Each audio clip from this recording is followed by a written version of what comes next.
Hey, good afternoon, folks.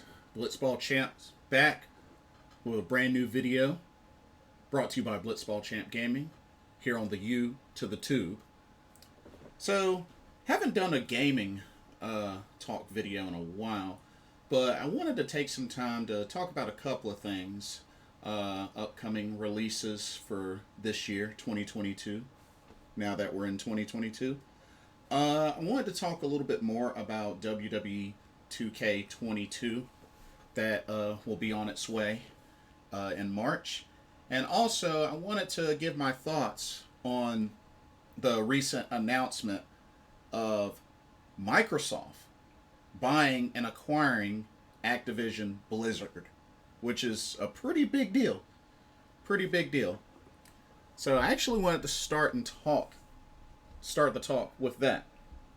So yeah, it is official that Microsoft will be buying Activision Blizzard. The acquisition will be about 68 billion dollars, but it pretty much rounds up to $70 billion. Now you have to think about what studios this entails. I mean, with Activision Blizzard, you got to think of a bunch of different studios, or not only just that, but a couple of different franchises added to the list that Microsoft will own. And with Activision Blizzard, you got to think, World of Warcraft, Overwatch, Call of Duty, Guitar Hero. Who knows? Guitar Hero could make a comeback. Diablo, you know what I mean? That could make a big comeback when you think about it. And I just feel like, StarCraft. StarCraft's another good example. There's a bunch, and they even got Candy Crush as well. I was kind of surprised to see that on the list. I mean, I know Candy Crush, very popular mobile game. I never got into mobile games like that, but Candy Crush is a very familiar, popular mobile game. But a lot of these names are heavy hitter franchises. So it's really a big deal. And then you have to also think about, like, I pull up my list. You have to also think about now what studios Microsoft has. Because, they got ZeniMax Media. They're about to have Activision Blizzard, which the deal becomes official in 2023. So that's when everything kind of like goes forward from there with Activision Blizzard under Microsoft. And remember, they also have Rare. They have the Coalition, the folks behind Gears of War. They got 343 Studios, of course, the folks behind Halo. They got Ninja Theory, Playground Games, Mojang, Compulsion Games, Undead Labs, Obsidian Entertainment, the folks behind Star Wars KOTOR. We also got Enzile Entertainment as well, Double Fine, the folks behind Costume Quest, Brutal Legend. So that's a lot. Really, Microsoft is coming in to 2022 swinging, emptying out their pockets and making some purchases, making some deals. And it's a big deal because one of the things, me personally, that I've kind of complained about a little is not really enough Xbox exclusives. When somebody asks me Xbox exclusives, really the only like big names that come to mind are Forza Horizon, Halo, and Gears of War. So and I'm sure there's probably a couple of more, but I feel like with this acquisition of Activision Blizzard, and then of course you got those other studios that I named as well. I think this may be a year that really opens the door up even more for Microsoft to really come out swinging on future Xbox exclusives.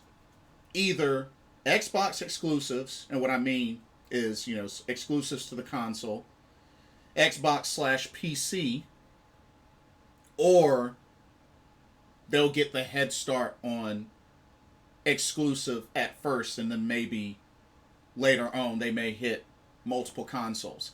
Now, they did also specify that whatever agreements that they have as far as, games also being on PlayStation 5 or whatnot, they're still going to honor that.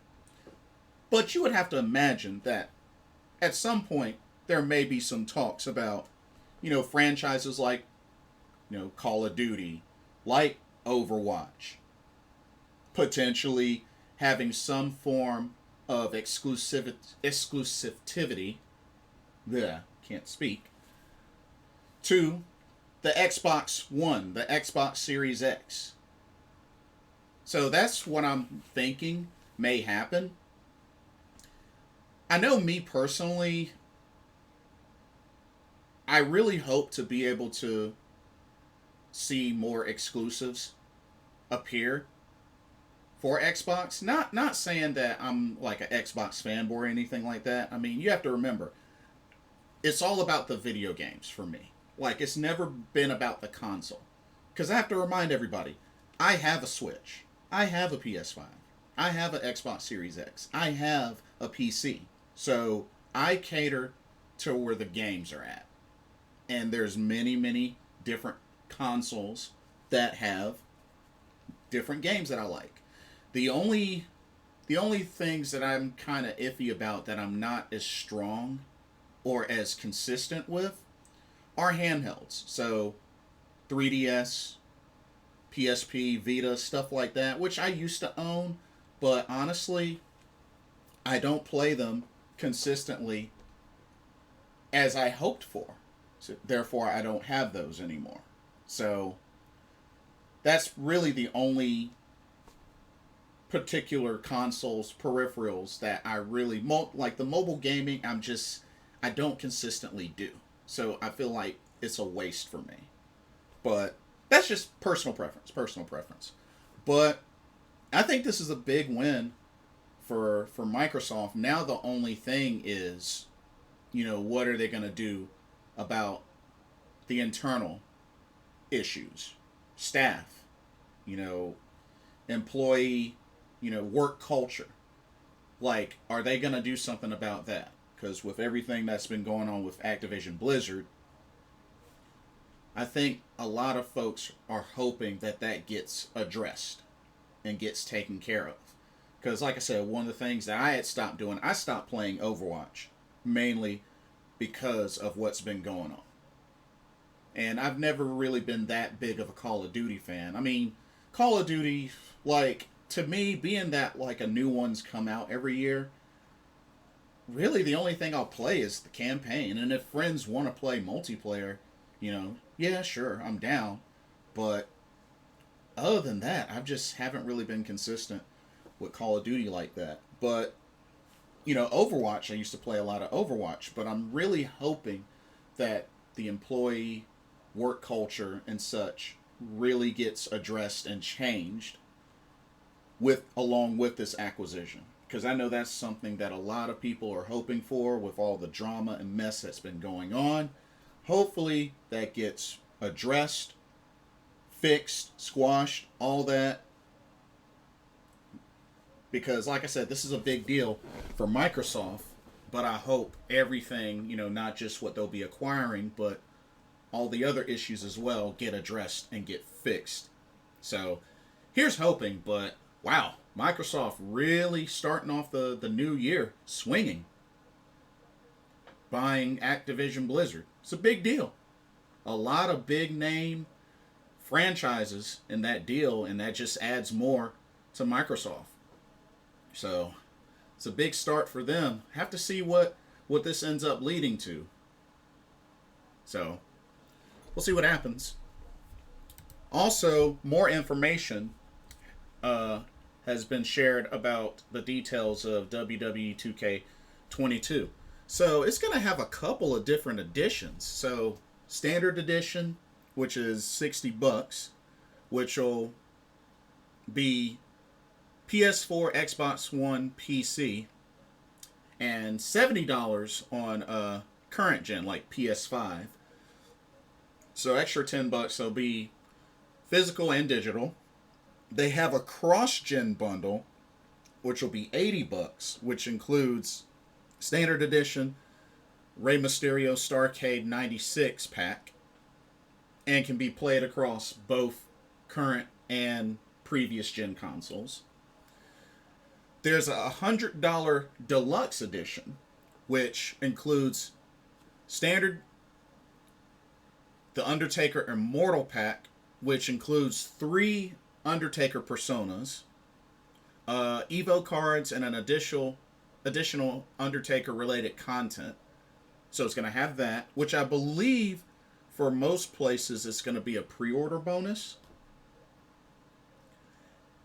Also, we'll have a season pass, which it's been announced that there will be 5 post-launch DLCs packs, My Rise Mega Boost and Supercharger packs, and WWE Supercard content. And this is for physical copies only, that I think will get the WWE Supercard content and such. But I believe this will also be available on digital as well. And then you have the NWO For Life edition, which is $120, which you get everything that goes with the standard and deluxe edition. My Faction Evo cards, alternate NWO attires for Hollywood Hulk Hogan, Scott Hall, Kevin Nash, Six, and you get a playable Eric Bischoff. You get the WCW Sold Out 1997, Bash at the Beach 1996, and the NWO Wolfpack Championship included in this pack. So, and this is scheduled for release on March 11th of this year, which I believe the deluxe editions and up are going to get, I think, 2 or 3 day early access. So I've seen the trailer. It looks great. Graphically, using a new engine for gameplay. They're bringing back modes like My GM mode, which I believe hasn't been seen since Raw vs. SmackDown 08. So they're bringing that back. And it looks like they're going to account for Raw, SmackDown, NXT, and NXT UK. So if that's the case, I can only imagine how much the roster is going to cover.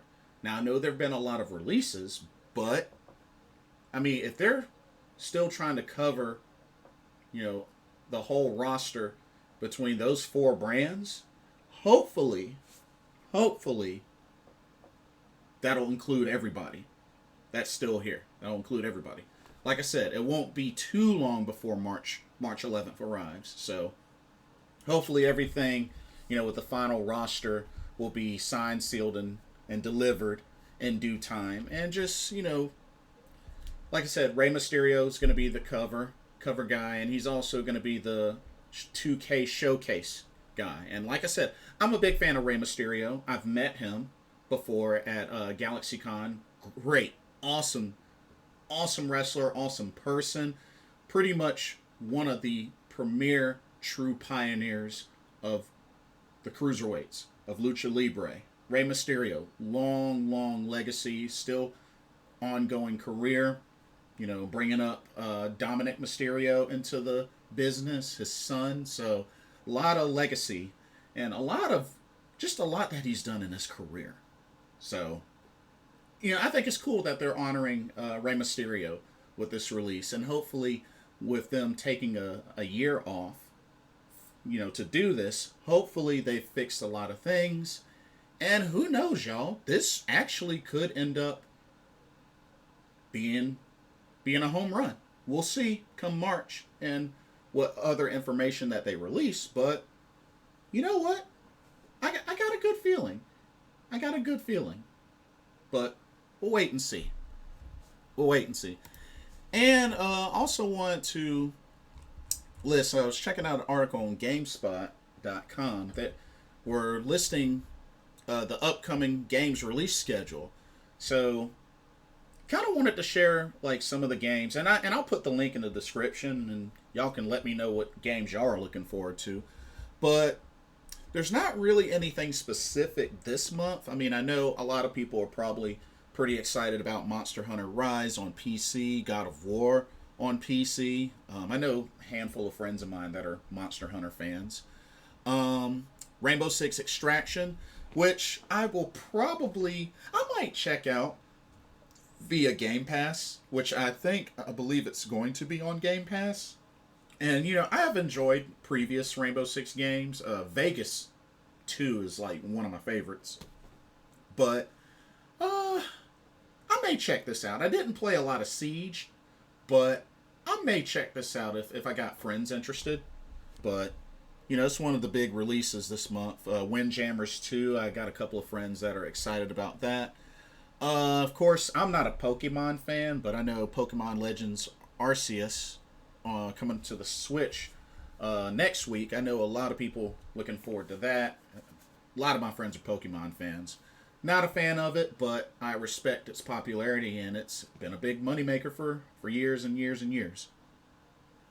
The Uncharted Legacy of Thieves collection, which, I mean, it's cool that they're bringing it to now current gen, but already played through them.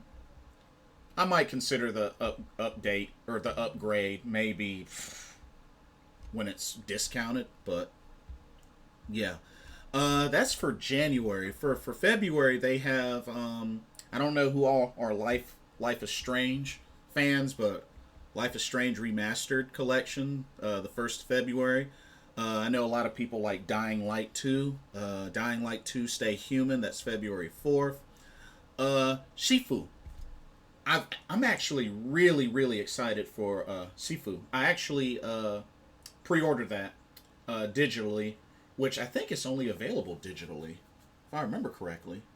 I could be wrong, but I think that game is only digitally. But that's PS4, PC, and PS5. But yeah, I pre-purchased that. I'm looking so forward to playing that. I really enjoyed the gameplay trailers from that, so I'm really excited for Sifu. Of course, King of Fighters 15. That's another big one that's coming out. That is February 17th. I haven't gotten a chance to play the beta, so I'm probably going to just wait and go in cold once I get this game. But it's a game I have reserved, looking forward to more King of Fighters action. And then actually right afterwards, you got Horizon Forbidden West, which, like I said, I'm currently working on Horizon Zero Dawn. Will I finish it by then? I don't know, but I do have it reserved, so I do look forward to playing that after I'm done with Horizon Zero Dawn. And then Destiny 2 is getting another expansion, the Witch Queen, which I haven't started Destiny 2, so I do want to eventually get to that. Like, I've beaten Destiny 1 and all the DLC with it, so I'll eventually at some point start playing Destiny 2, but it'll probably be a while. And I know a good friend of mine, shout out to Most Windu. Let's see, Destiny 2 Witch Queen is February 22nd. King of Fighters is February 17th. Horizon Forbidden West is February 18th. Elden Ring is February 25th. And I know Most Windu, he is super duper excited for that game, as many others. I know a lot of folks are into like the Dark Souls, Demon Souls type of games and such, so I know a lot of people are excited for that. But Elden Ring, that's a very widely anticipated release. And that's February. I know in March, now there's quite a handful that I'm looking forward to in March. Triangle Strategy on the Switch, March 4th, got that reserved. Even though I haven't gotten around to playing the demo, but I've been watching videos and it looks amazing. And it reminds me quite a bit of like Final Fantasy Tactics, and I hope it plays like that. If it plays like that, then that's gonna be easy good time for me. So looking forward to that. That's March 4th. You got Gran Turismo 7 March 4th as well. That's the gift that I got for my brother. So looking forward to seeing how he enjoys that. I'm not too big into racing games, but I'll play Mario Kart. But there was a time that I actually really liked Gran Turismo, and seeing the trailer for 7, it looks great. Although, talking to a couple of friends, they feel like Gran Turismo 7 will probably get delayed again. It wouldn't surprise me. Hopefully, that won't be the case. But even still, I have a fully paid off copy of Gran Turismo 7 with my brother's name on it. So, even if it gets delayed, it's his anyway. So, that's March 4th. Chocobo GP. The Mario Kart style type of racing game in the Chocobo Final Fantasy world. That's March 10th. I'm actually looking forward to that. That's on Nintendo Switch. So I will probably be getting that. Mainly because, Chocobos, anything, pretty much almost anything Final Fantasy related, I'll give a shot. So definitely will be checking that out. Persona 4 Arena Ultimax. They're bringing that back, and that will be on PS4 and PC. So I'm looking very forward to that game. I had owned that game before, but I got it really, really, really late. And not really many of my friends or folks that I know of were playing that game. But now that it's being brought back on PS4 and PC, and it's going to have the most up-to-date version that never was on consoles before, it's a lot to look forward to. So definitely planning on getting that. Stranger of Paradise Final Fantasy Origin. I know it's a Final Fantasy game, but it's not your typical Final Fantasy game.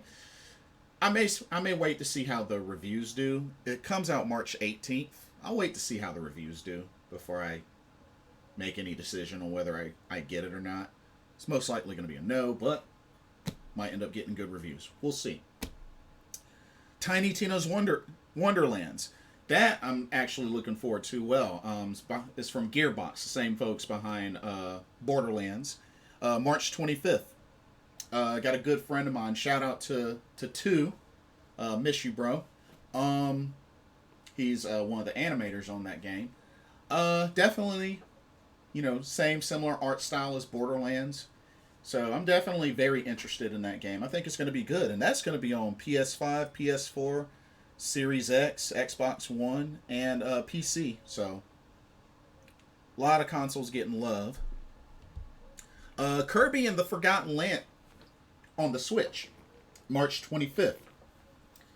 But I got a feeling that game's going to get delayed. Something tells me that game's going to get delayed. But I'm definitely looking forward to it.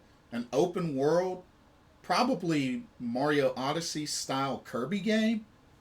I'm actually very, very curious. I haven't finished Mario Odyssey. I still got to do that. But I'm very, very interested in this Kirby game. Now they say that, so that's March. So for April, they have for April 5th, Lego Star Wars, the Skywalker Saga.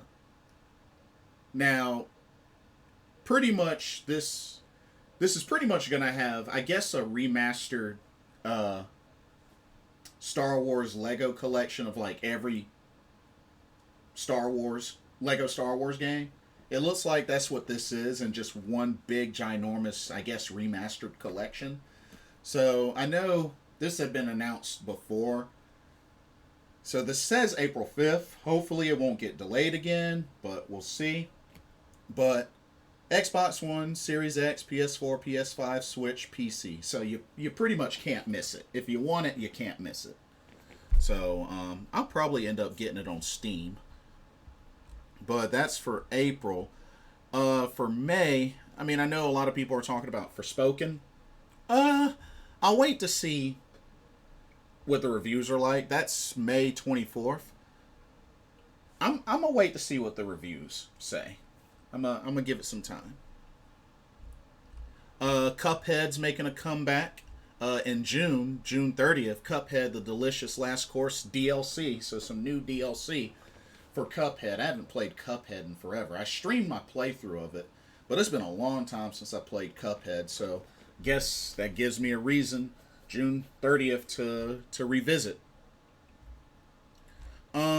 Saints Row in August. Never played a Saints Row game.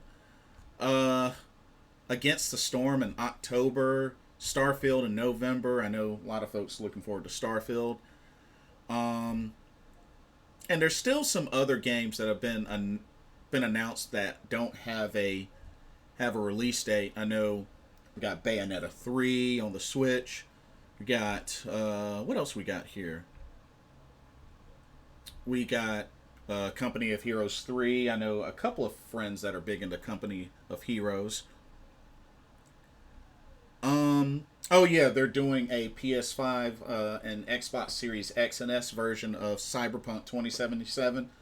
I'll be avoiding that, but there's some people that went and endured through all the bug nastiness and still play the game to this day. Good for y'all. Count me out.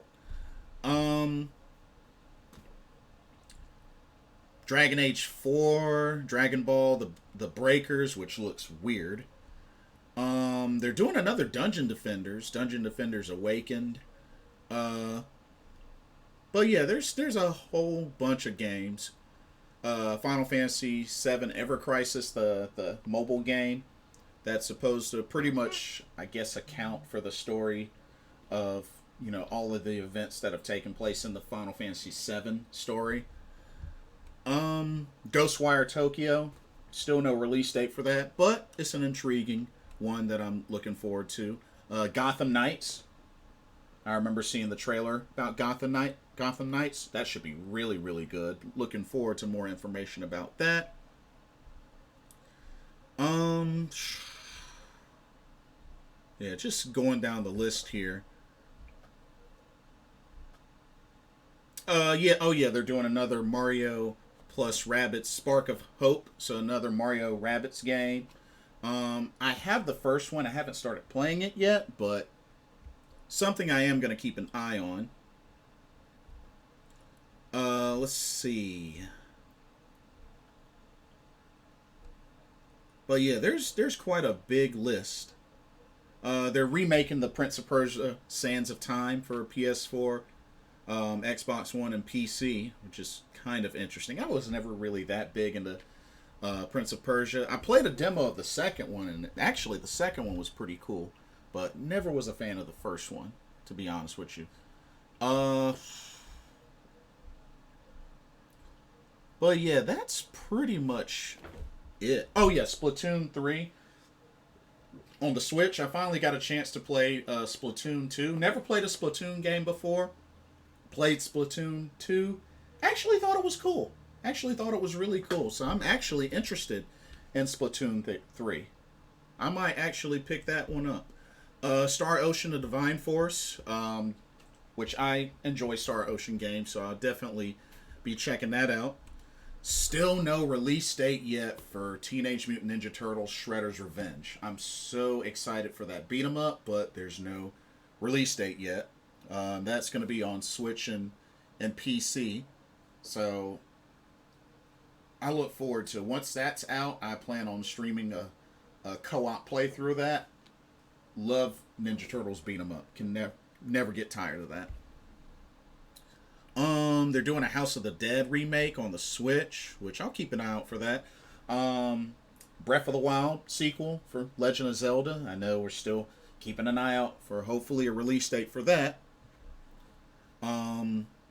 Let's see. They're bringing The Witcher 3 Wild Hunt to PS5, Xbox Series X and S. So that's a lot to look forward to as well. Oh yeah, Vampire the Masquerade Blood Hunt. I remember seeing footage of that. That looked pretty brutal. And of course, they do have WWE 2K22 on the list, but they just announced release date March 11th. But yeah, and there's a whole lot of other games on this list as well. I just wanted to point out a few notable names. But let me know what y'all think. What y'all think about those list of games. What are you looking forward to for this year, and any unannounced titles that you're excited about, or anything upcoming? How do y'all feel about the Activision Blizzard buy from Microsoft? How does this impact you? What do you look forward to seeing happen out of this deal? And WWE 2K22, are you going to take a chance on it? Are you interested? Do you think it'll bomb? Do you think it'll be crap? Let me know what y'all think. I would love to hear y'all's thoughts on this.